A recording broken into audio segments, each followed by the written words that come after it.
From the Aero Sports Tennessee home office along the banks of the Stones River in the heart of Rutherford County, this is the Coach Will KRIESKY Show, a weekly showcase of highlights, interviews, and insights from Riverdale head football coach Will KRIESKY.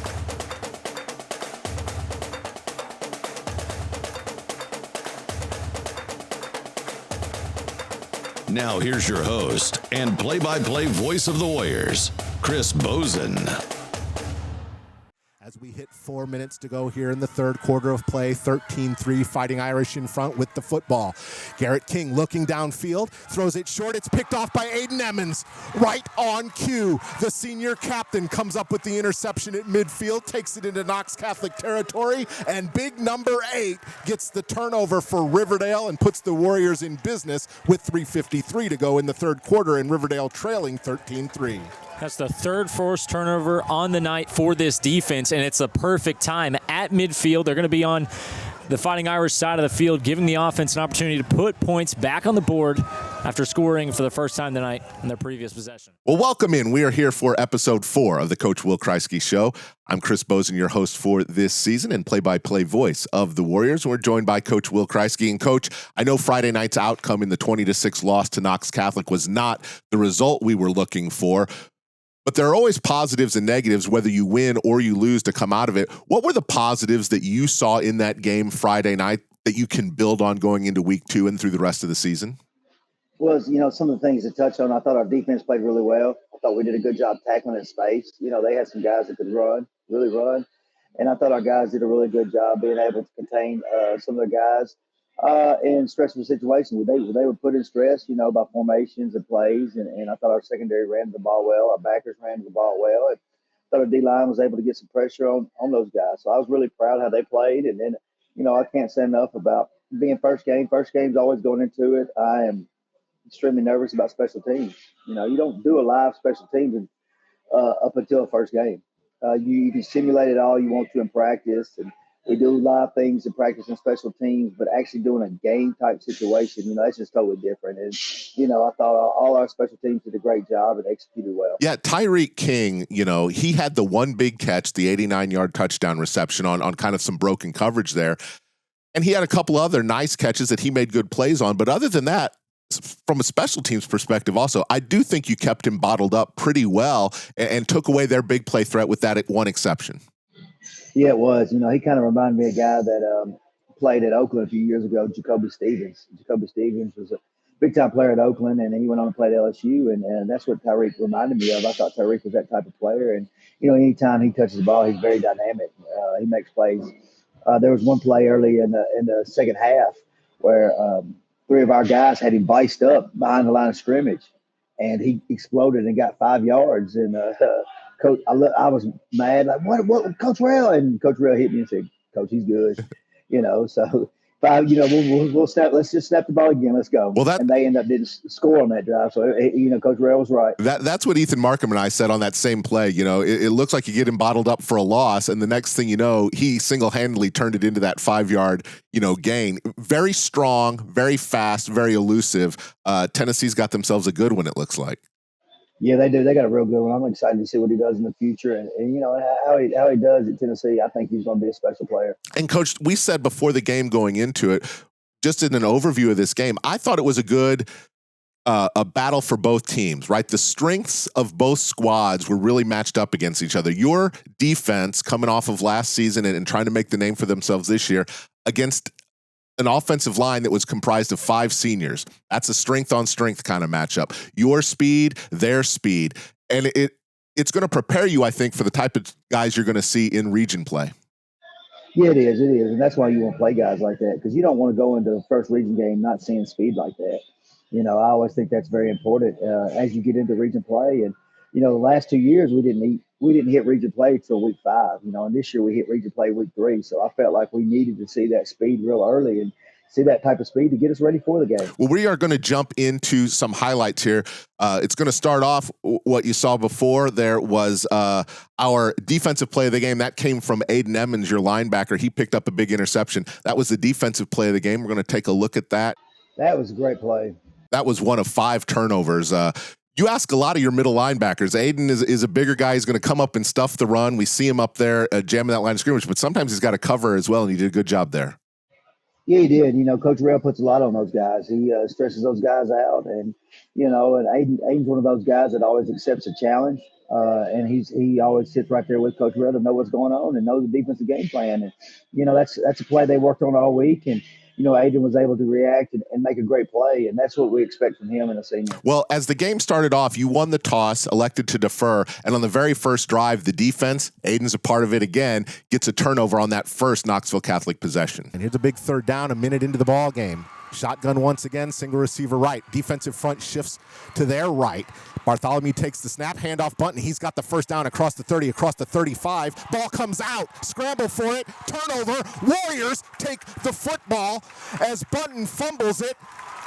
Riverdale comes away with the football on a turnover, and the Warriors are in business starting in Knoxville Catholic territory with 10:40 to go here in the opening quarter. Coach, that play there, Czar Morris gets in and forces the fumble. You get a recovery on it like that. You had to be feeling good on the sideline early in the game at that point. Yeah, again, Czar's another kid that we expect a lot out of, and Czar not only had that strip, he also had an interception in the game later in the game also. And Czar's another kid, a bigger kid that can run, physical kid. Czar, he's always running the football. As you can see on that play, Czar's pursuing the ball, and he sees, that's what Coach Real teaches. One guy's got him wrapped up, the second guy come in and punch the ball out. And that's exactly what he was coached to do, and he did that. Throughout the game, I know that one of the bugaboos there was a lot of personal foul penalties on both teams, really. The flags were out a lot. How do you walk that line between playing with emotion, which is an emotional game, and you want them to play that way, and yet not going over that line? How do you send that message? Yeah, it's tough, because, I had some people put out on social media, that discipline matters, discipline is, talk about the Riverdale Warriors. And yes, discipline does matter. Discipline is big time, and we stress discipline around Riverdale and doing things the right way. But it is tough. The emotions were high. It was two very competitive teams. I don't know if you saw after the game the way the kids shook hands and hugged each other. It was mutual respect. And that's what I like to see, because both teams knew that any team could have won that game Friday night. And the penalties did get in the way, and we did correct it yesterday at practice with a few extra drills and things like that. But, it's an emotional game, and we got to learn to control our emotions. And we can't be the second guy. A lot of times the second guy gets called, and the second push, that gets a flag. And you can't do that. If you want to win big-time games like that, you got to have self-control. And emotion, I'm an emotional guy. I'm very fiery on the sideline, fiery at practice. And, I blame that a little bit on me because they take what their coach is. They're the representation of their coach. And, they play with fire and passion. I just got to tell them, guys, when I get upset, I can't go push an official, So, we have to keep our composure. And again, what was it? I think 13 of those guys was the first time playing under the lights, on Friday night as a starter, especially at Riverdale. And that's all new to them. And the moment, kind of got big for them, and they lost their composure. And again, we preached it. I told them before the game that the officials were going to be on. Well, they were not going to have, not going to mess with that stuff. And we got to do a better job. But we see that type of stuff in region play, so I'm glad to get that stuff out of the way now before we move on. Father Ryan's going to be a little testy too, and they're going to be good, and we can't retaliate. Well, and you have to play at that level. You want them to play with that edge. You have a defense that has a reputation. They're a hard hitting defense. They're a fast defense. You have to play with that edge. One of the things I've often noticed, and now I realize it a little more. Things like the turnover chains or whatever it might be on the sideline have become such a big part of the game. It draws those guys to the sideline because once they're outside the inbounds play, you can't get that penalty flag. No, you're exactly right. And I told them that Friday before the game, when you want to celebrate over on the sideline, celebrate with Coach Real, Coach Haley, Coach Martin, and all those guys on the defensive staff, Coach Bonds, and celebrate and have fun on the sideline with your teammates. Don't do that celebration out there on the field. On the drive, Knox Catholic, we mentioned they got the big play, but then your special teams, and I thought it was complementary football throughout the night. Offense, defense, special teams working together. Special teams comes up with a big play on the extra point attempt. So now on to attempt the extra point, Christopher Olvera. Snap, and it's blocked. It's blocked. It is blocked, and Riverdale got pressure. And that was Coach, I think Elijah Reams and Christian Murdoch may have gotten a hand on it in there before the recovery on that, but good pressure up front from the special teams unit. That's something that Christian has become. Christian Murdoch. Last year we were struggling a little bit on field goal, and Christian came over and said, "Coach, I'll get them better. Well, let me work off the edge." And Christian every day in practice, as we'd work field goal, extra point field goal, he'd be over there, and he would give us really good work. And finally, I was like, guys, we got to put him on our block team. And he did, and he's done a good job with it. He takes that job serious. He already watched film. I was getting a text message from him late Saturday night, early Sunday morning or something, that he was already talking about Father Ryan's extra point field goal team.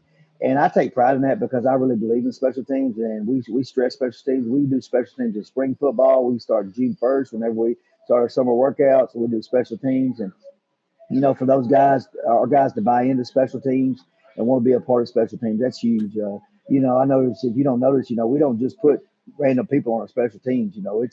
They got to be players to play on our special teams because that's how well regarded special teams are respected right here. And we've got a special teams play of the game coming up in our highlights momentarily. The next highlight we had was one of the 5 turnovers, one of the 3 interceptions you had, and that was DeMarcus Byrd making a big play right after your offense had turned it over, set up Knoxville Catholic in the red zone, but Byrd makes a big interception here.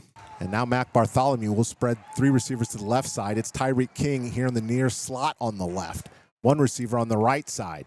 Snap. He's looking King's direction. Looking in the pocket. Throws. And it's picked off the other way at the 5-yard line by the Warriors. As spiking the football down for Riverdale is DeMarcus Byrd, the 5'9", 150-pound senior. He picks it off at the 5. It may be a celebration penalty.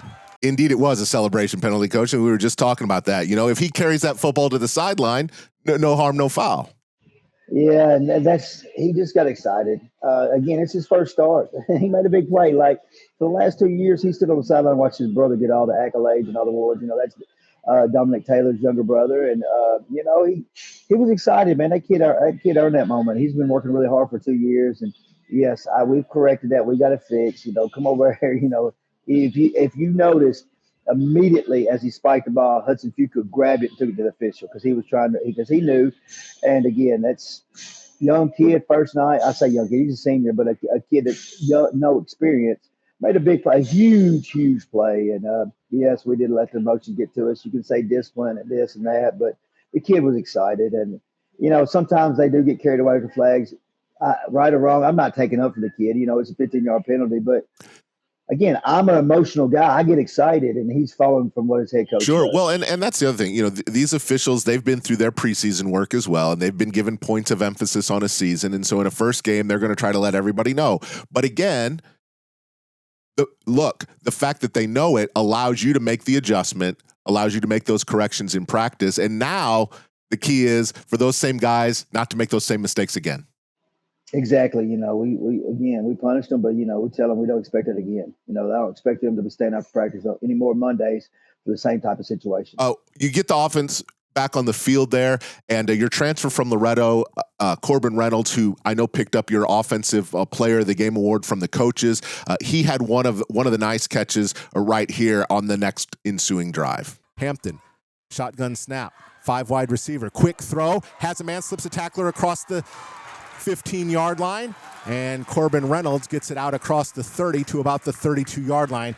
And that is the strength of Corbin Reynolds as he broke through a tackle to pick up the first down and a fresh set of downs for Riverdale. Corbin has got such good hands, Coach. That's what I noticed. He had one where he bobbled it. He's being pulled down, and he still hauled the football in. He's got strength. He's got speed. He's a fun wide receiver.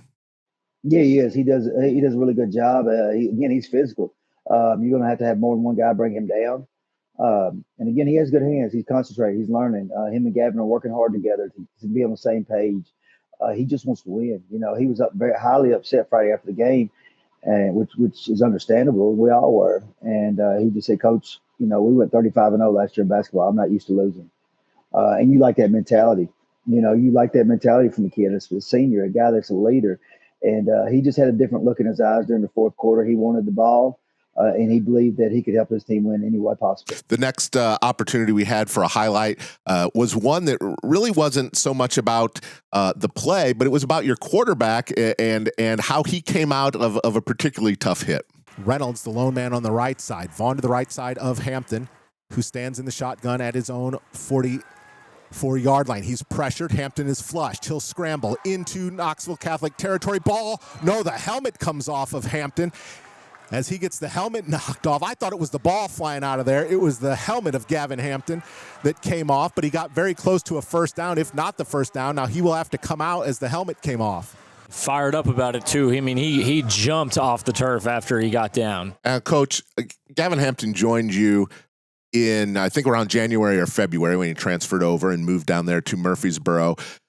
He's a guy coming in, wins the starting quarterback job for you, but he's still got to win his teammates. And we know about the arm strength. We know about the decision-making. This is his first varsity start. What about his qualities as a leader? And I think that's what came out there, and the way he plays the game that has allowed this team to embrace him as their starting quarterback. Yeah, that was a big play. Obviously, we don't want him taking big hits like that all the time, but that was huge. He saw an opportunity to get a first down or get some big yards, and he took off. And that just exemplifies to his teammates that he's willing to do whatever it takes for us to win. And as you saw it, we got on to Hayden Love, our left guard, because he was excited, very excited after that play. And Daggum near headbutt him in the face with his helmet on, and he was just, again, Hayden was excited, Gavin was excited, and that was huge. That was a big play. And again, you like to see stuff like that from your leaders. When your leaders lay it all on the line, other guys will follow. And Coach, Knox Catholic did a good job taking away the deep threat. You had some deep balls that you just didn't quite connect on, but I thought some of the coaching calls were capitalizing on what they were doing with stacking the line for the run, taking away the deep threat. And one of those was a screenplay that you dialed up to Chris Peters. Got it back on his right hip. Hampton claps the hands, takes the shotgun snap. He wants to throw. Here comes pressure. Sets up a middle screen. Gets it to his man. 45 across the 40 on the completion. And that was a well-designed play call as they got it to the intended receiver, Chris Peters, for a first down. And Hampton was under pressure, but that set up that screen, threw it right where that blitzer came from, and Peters hauled it in inside the 40-yard line, got it to the 38. As you go through a game like that, you're trying to, it's punch and counter punch. Their defensive coordinator, Coach Barnes, your offensive coordinator, trying to find some things to work. That screenplay worked pretty well. Yeah, it did, and Chris did a good job. He got a little too deep on that. Should have been on the heels of the lineman, but he did get a little deep. But then also he made a great catch and made some plays. But Chris is another guy. He's been a receiver the last 3 years, and then was receiver all spring, all summer, and then all of a sudden we needed some help at running back, and he came over and he's been playing running back for the last 3 weeks. And he played 12, 13 plays on offense, but did a great job. His workload will get more and more as the season goes on. But I'm proud of the way he stepped up, come in. He did a really good job pass protecting Friday night. And, that's what we got to have. Father Ryan does a great job blitzing and bringing our backers. And so we got to make sure our running back sits in there and be able to protect the quarterback. The next highlight we have was our offensive play of the game, and that was a play that saw your freshman wide receiver make a big impact. 3rd and 12 from the Knox Catholic 40-yard line, 8:42 to go, third quarter. Warriors looking to get their first points of the night. Hampton in the pocket, and at time finds a receiver inside the 30. It's Tritch. Tritch around a tackler, gets down to about the 27-yard line for a first down. Luke Tritch. Coach, the slot receiver has become such a big weapon in college and the NFL. Luke looks like a prototypical guy. I mean, he took some hits in this one. He goes across the middle, and he just bounces right back up. Those young bones, those young bodies are good for that. Yeah, it is. Luke played really well for a freshman. I was really impressed with what he did. Luke has ability. He's got an unbelievable athletic ability, and Luke's been working with Gavin since he enrolled here as a freshman, and they're getting on the same page, and good things are happening between them two. And I was really impressed. Luke did take a hit early in the game and fumble, but again, that's a freshman. He was last year. He was playing on Tuesday nights in Rutherford County for middle school football. Now he's playing on Friday night. So he's a 14-year-old kid playing with some 18-year-old men. So but yes, he made a great play. Was able to get the ball up, turn it up, and get upfield, and that's just what we expect Luke to do. We don't treat him like a freshman. We treat him like a sophomore or junior because that's what we expect him to play like. Your special teams field goal unit came up with 2 field goals on the night, the only points that Riverdale put on the board. Big kudos to your snapper, Cooper Dees, your holder, Jake Rowling, who picked up special teams player of the week from the coaching staff, as well as your kicker, Miles Weaver, who hit on both. We'll take a look at those highlights here. Here is Miles Weaver, Cooper Dees, the snapper, snap, hold, kick is good. So a 33-yard field goal attempt, and it is good for Riverdale with 6:58 to go in the third quarter. The Warriors have their first points of 2025, and it comes in the form of a field goal from Miles Weaver. It will be spotted at the 26-yard line. Snap, hold, kick from Miles Weaver is up. It is good for Weaver out of the hold of Jake Rolling, and the snap of Cooper Dees. A 36-yard field goal. And Coach, correct me if I'm wrong. Jake he was not the original holder going into preseason scrimmages. I believe the holder got injured at some point, waiting for him to get back. So Jake's filling in that spot. Yeah, Jake has, and Jake may keep that spot. He did a great job and was able to get the ball down. You know, we had some scrimmages early on, and Jake was the holder there and was able to get one off the ground, and we were able to get the kickoff. And he's done a really exceptional job of that. You know, being a sophomore and not playing on Friday nights before, I was really impressed what he did and how he ran things. Again, he's our backup quarterback, so he knows what the pressure is like and what it's like to be in that position. So again, he did a great job. And guys embracing the roles that are available is really important to creating that winning culture, right? I mean, when guys find, hey, this spot's taken, there's an opportunity here for me on special teams, that really sets you up for success. Yes, and that's what we preach all the time. We got all kinds of spots available. Find yourself a spot, work for it. Let's go. Whether it's kickoff return, X-point field goal, punt block, and that's what these kids have accepted, and they see their chances to find a way to get on the field as special teams. And if they exceed on special teams, it'll even go into play on offense or defense. So. And it gives them that action, that Friday Night Lights experience that they'll need to be successful when they do get in their starting role on offense or defense. Our special teams play of the game comes courtesy of Hudson Fuqua and Jackson Porter. 13-6. We knew this would be a good one. I thought it would be a higher scoring game, to be quite honest with you, with all the speed and talent on the field.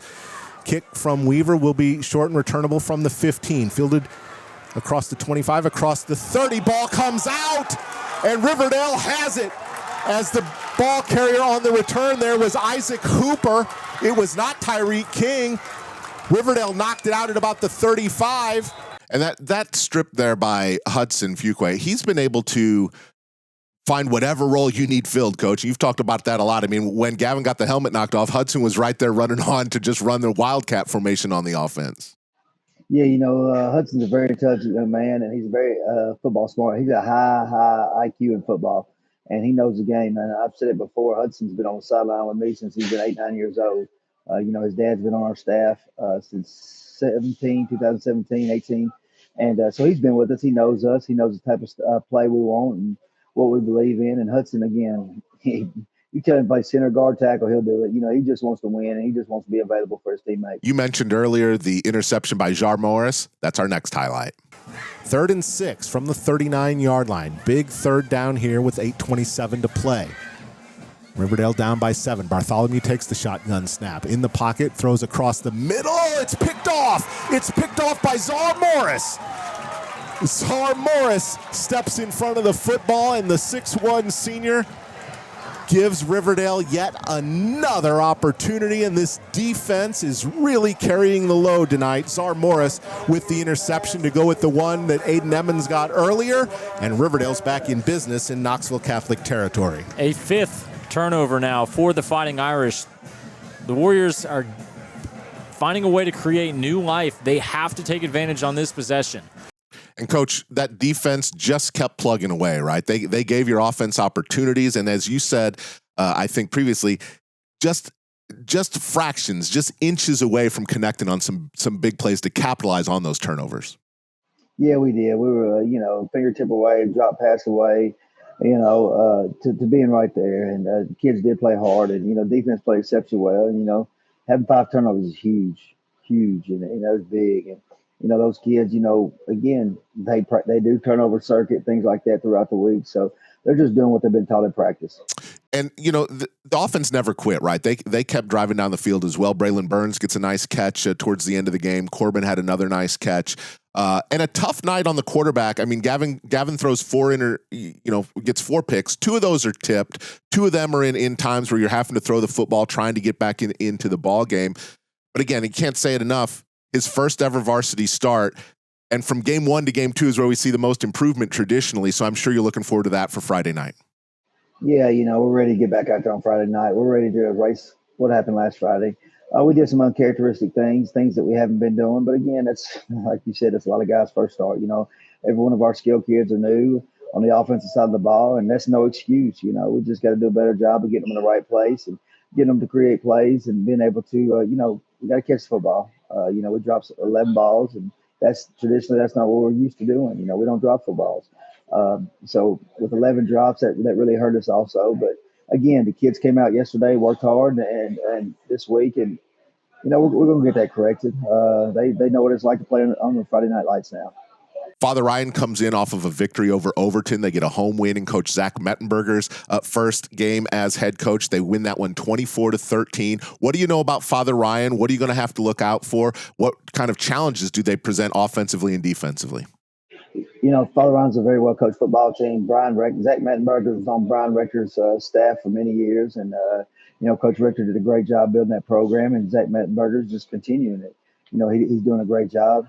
Fun fact is, you know who Zach Mettenberger's offense coordinator was in high school? I do, but you go ahead and tell us. Justin Barnes. Justin Barnes was his offensive coordinator in high school, and they worked very well together. And, you can see where Zach went on after high school, went on to LSU and played in the league. But yes, they got some young quarterback that's really good. It's going to be good. They got an offensive line that's big and they can move, and they got some good skill kids. They're putting all their pieces together. They can give you the deep ball or deep thread if they need to, or they can do short, dump the ball off and make good runs, with the physicality they are up front. Defensively, the backers are good. They're sending their backers. The backers are blitzing. Their backers are making plays, and they're all over the field.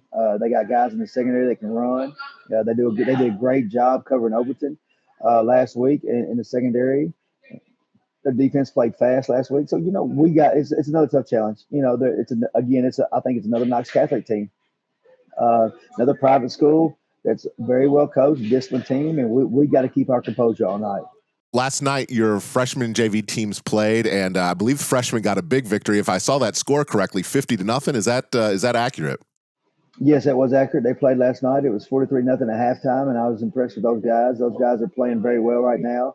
We have a good group of freshmen. They're 2-0 to start the season. They got a tough battle next Monday morning, 11 a.m. Labor Day game. They're going to play at 11 against Blackman. They play Blackman next Monday, so that'll be a tough challenge.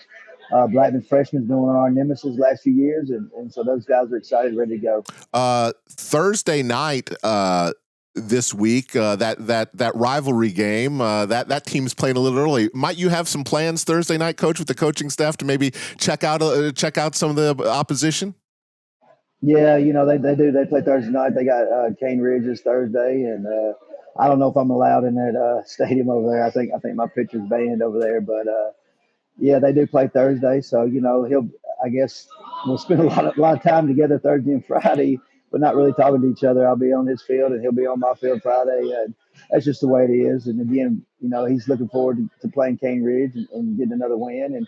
And we got a tough battle ahead of us. And we're focused on the Irish and at the Father Ryan, and then as soon as that game's over with, we'll turn our attention to Blackman.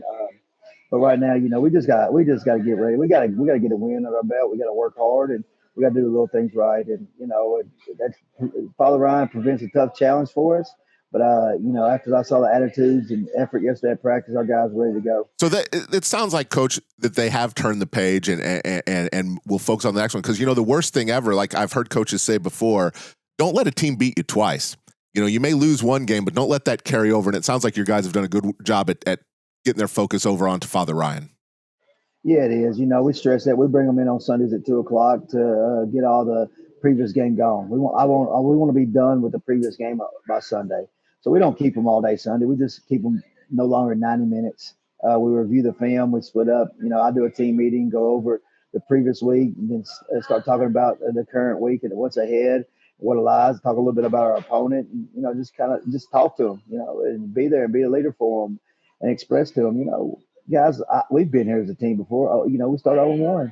There's half the teams in the state are 0-1 right now. Do we just hang it up, hang our helmet up and quit? No, we got 9 games left, and let's go. Let's move on. And 2 years ago we started off the season 2-2, and everybody was like, "Oh, here they go again." What's going on? And then we finished with our best season, and beat a rival that we've had a hard time beating. And good things have happened, but that's because I expressed that to the team Sunday. That's because the team came together after that second loss that year to Germantown. I saw a group of guys come together, and they're more determined than I ever seen a group before. And I talked to them about that. And those guys were young and freshmen, and I talked to the seniors. They remember that, and they know what happened. And when you play good teams, sometimes it happens. Do you like losing? No, but sometimes good thing if your leaders do what you ask, coaches do what they're supposed to, positive things can come out of losses. And how did you come out of the game health-wise? Are you good to go for Friday? We may have lost a kid. He's going to go back to the doctor tomorrow and get an MRI and see what's going on. So we may have lost one. It's an offensive lineman, so we'll see. Hopefully not. He's a senior, and I don't want to put out any misinformation until I know the facts about his injury. But yeah, it could be tough. Could be tough, and it's one of our leaders and heart and soul up front. But again, like I tell the kids, like you got to play every game like it's your last game, because you never know when the sport might be taken away from you. And look, and it's always next man up. That's the thing. I mean, football is one of those where the chances of going through a season without there being some changes there due to injury are pretty slim. So you better be ready to go, even if you're second or third on that depth chart. Yeah, you always have to be ready, because again, this is a physical game, physical sport, and things happen, and the next man always has to be ready. If we're not preparing the next man, then we're not doing our job as coaches. Friday night, 7:00 is kick against Father Ryan. We'll be there for it. We'll have it for you on arrowsports.mixler.com, as well as over on Warrior Media RHS with the YouTube stream. You can catch it there. At 6:00, we'll do a replay of this Coach Will Kreisky show, and then about 6:35, we'll be live from the stadium. Coach, thank you so much for today. I wish you the best of luck Friday night. Hey, I appreciate it. Seriously, I appreciate everything you're doing for this program. It's getting our name out, getting our kids out. This isn't just about Will. This is not about Will Kreisky. This is about Riverdale football. And I do. This is extremely impressive, the work that you've done, that you put on behind the scenes, the time that you're spending. It's unbelievable. And it's helped with our Jumbotron. Mr. Limbaugh, he stayed here last night after the freshman game working on lights, scoreboard. And it's crazy. I think you and him as a team is one of the top two. Y'all two together is an unbelievable team, and it makes the Friday night atmosphere at Riverdale unbelievable. I don't think anybody can match what we have going right now at Riverdale. Well, look, that's the goal, Coach, is that we give all these kids and the Riverdale community a first-class experience, right, and make it something that they can remember for a lifetime. And I'm thankful to be a part of it. Thank you for allowing me and welcoming me in to be a part of this. It's going to be a fun year. I appreciate it. Thanks again, Chris. Absolutely. Warrior fans, remember, be proud, be bold, be brave, be ever loyal. We'll see you again next week here on The Will Kreisky Show. Good night. This is the Coach Will Kreisky Show, a weekly showcase of highlights, interviews, and insights from Riverdale head football coach Will Kreisky.